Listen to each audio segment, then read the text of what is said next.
Assalamualaikum students. So today we are going to talk about Killian's dehiscence, जिसमें बहुत से बच्चों को कन्फ्यूजन होती है। तो मैं आप लोगों को इसको बहुत ही आसान वर्ड्स में एक्सप्लेन करूंगी।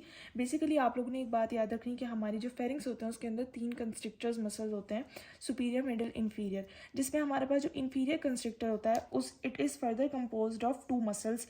जैसे ये मैंने फेरिंग्स का एक पोस्टीरियरली एक व्यू लिया है, पोस्टीरियरली एक सेक्शन लिया है। तो अगर इसके अंदर मैं इंफीरियर कंस्ट्रिक्टर की 2 मसल्स को दिखाऊं तो ये मेरे पास क्या होगी, थायरोफेरेंजियस होगी। और उसके नीचे बिल्कुल उसके साथ नहीं लाई करी होगी, थोड़ी सी जगह छोड़ के हमारे पास जो सेकंड मसल इंफीरियर कंस्ट्रिक्टर की होगी वो लाई करी होगी, जिसको हम लोग क्या कहेंगे, क्रिकोफेरेंजियस।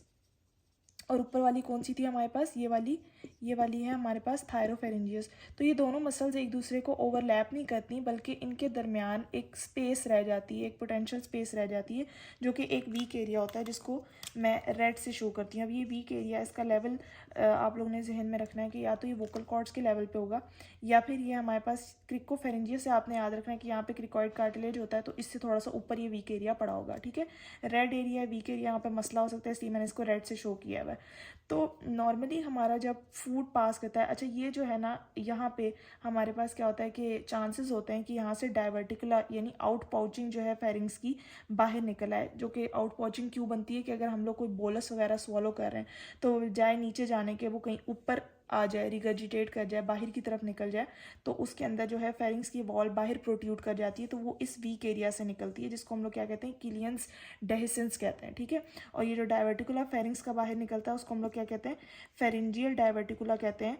फेरिंजियल डाइवर्टिकुला कहते हैं, या इसको हम जेंकर्स डाइवर्टिकुलम भी कहते हैं। क्या कहते हैं, जेंकर्स डाइवर्टिकुलम।